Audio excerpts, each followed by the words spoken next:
Assalamualaikum warahmatullahi wabarakatuh. Saya Ayuandini, NIM 105721120420, kelas manajemen 20F, program studi manajemen, Fakultas Ekonomi dan Bisnis, Universitas Muhammadiyah Makassar.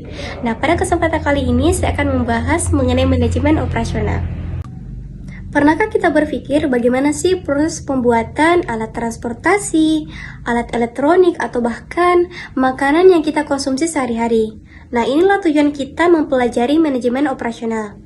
Perlu kita ketahui bahwa selain manajemen keuangan, manajemen pemasaran, manajemen operasional ini sangat berfungsi atau berperan penting dalam sebuah perusahaan. Kenapa? Karena melalui sistem operasional inilah yang akan menentukan jumlah profit yang didapatkan oleh sebuah perusahaan. Tidak hanya itu, manajemen operasional ini juga akan menentukan keberlangsungan usaha itu sendiri. Artinya, sebuah bisnis itu mustahil terjadi tanpa adanya sistem operasional yang mengatur di dalamnya. Selanjutnya, adapun subbab yang akan kita bahas, yang pertama itu, apa sih manajemen operasional itu? Yang kedua, apa saja tujuan manajemen operasional? Yang ketiga, bagaimanakah ciri-ciri manajemen operasional itu sendiri? Dan apa saja fungsi dari manajemen operasional dalam dunia bisnis? Yang pertama, kita akan bahas mengenai apa sih manajemen operasional itu.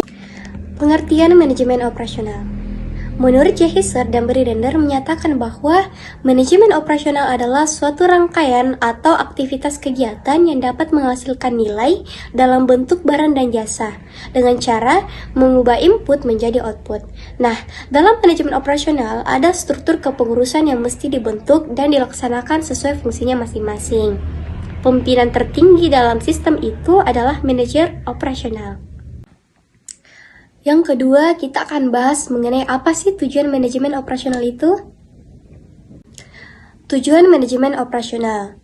Nah, tujuan manajemen operasional ini untuk mengatur penggunaan semua sumber daya yang dimiliki oleh perusahaan, baik itu dari bahan mentah, tenaga kerja, mesin, bahkan perlengkapan, sehingga proses produksi ini berlangsung efektif dan efisien. Selain itu, ada 5 tujuan detail sistem operasional. Yang pertama, meningkatkan efisiensi perusahaan. Kedua, meningkatkan produktivitas perusahaan. Ketiga, mengurangi biaya pengeluaran berbagai kegiatan yang diselenggarakan oleh perusahaan, meningkatkan kualitas perusahaan, serta mengurangi waktu proses produksi suatu perusahaan. Yang ketiga, kita akan bahas mengenai bagaimanakah ciri manajemen operasional itu. Ciri-ciri manajemen operasional. Nah, ada 3 ciri manajemen operasional. Yang pertama, bertujuan memproduksi barang dan jasa. Nah, di mana manajemen operasional ini bertujuan untuk mengatur secara keseluruhan proses produksi barang dan jasa untuk menghasilkan pendapatan sebuah perusahaan. Kemudian yang kedua, mempunyai kegiatan proses transformasi. Nah, proses transformasi adalah segala kegiatan atau kelompok kegiatan yang mengambil satu atau lebih input dengan mengubah ataupun menambah nilai bagi mereka dan memberikan output untuk pelanggan ataupun klien. Nah, jika input adalah bahan baku, maka akan relatif mudah untuk mengidentifikasi transformasi yang terlibat, seperti ketika susu diubah menjadi keju ataupun mentega. Namun jika di mana input adalah informasi ataupun orang, sifat transformasi mungkin kurang jelas. Misalnya rumah sakit itu berubah mengubah pasien yang sakit atau sebagai inputnya, kemudian menjadi pasien yang sehat sebagai outputnya. Nah, yang terakhir, terdapat suatu mekanisme pengendalian sebuah pengoperasian. Nah, ciri terakhir ini dalam manajemen operasional adalah terdapat suatu mekanisme dalam mengendalikan pengoperasian pada suatu bisnis, baik itu untuk pengoperasian langkah-langkah dalam proses operasi dasar harus diaplikasikan pada semua divisi bisnis, seperti meningkatkan kualitas produk.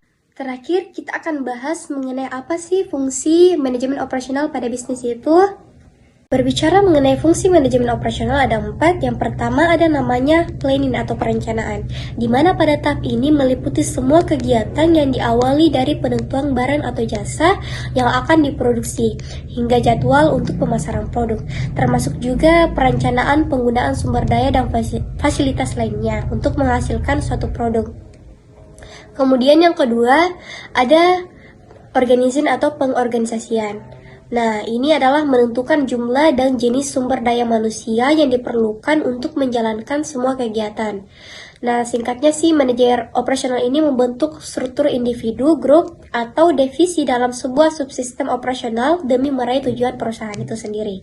Kemudian yang ketiga, ada direction atau pengimplementasian. Nah, di mana pada tahap ini meliputi semua kegiatan untuk memperoleh keterangan tentang setiap kegiatan yang dikerjakan dalam bentuk operasi dan produksi. Kemudian yang terakhir adalah controlling atau pengawasan. Nah, fungsi pengawasan ini mencakup semua aktivitas yang bertujuan mengarahkan dan menjamin agar berbagai kegiatan yang telah dan tengah dikerjakan sesuai dengan apa yang direncanakan. Jadi, dapat kita simpulkan bahwa efisiensi dan efektivitas sistem operasional ini memiliki dampak yang sangat besar bagi suatu perusahaan. Nah, sistem operasional ini berperan membuat suatu produk sesuai standar operasi yang telah ditentukan dengan menggunakan proses produksi yang efektif. Tentunya, produk yang dihasilkan pun mampu memenuhi keinginan konsumen yang beragam. Nah, saya rasa cukup sekian yang dapat saya sampaikan. Wassalamualaikum warahmatullahi wabarakatuh.